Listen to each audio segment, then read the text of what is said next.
Kelinglar bugun sizlar bilan YouTube'da birinchi bo'lib 1 milliard ko'rishlar soniga erishgan klip haqida gaplashamiz. Bu klipni aniq ko'rgansiz yoki musiqasini aniq eshitgansiz. Bu o'sha mashhur YouTube'da o'sha paytda eng ko'p ko'rishlar soniga erishgan video Psyning Gangnam Style qo'shig'i.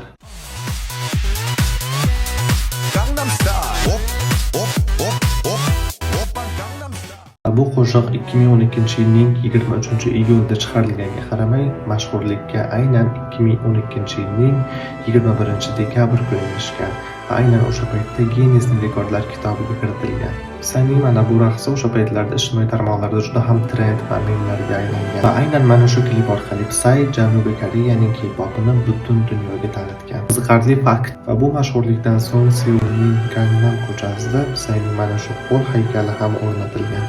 Agarda videom sizga yoqqan bo'lsa, like bosing, izohlarda o'z fikringizni yozib qoldiring va boshqalarga ulashishni ham aslo unutmang. Va aynan kommentariyada keyingi video nima haqida bo'lishini ham yozishni unutmang.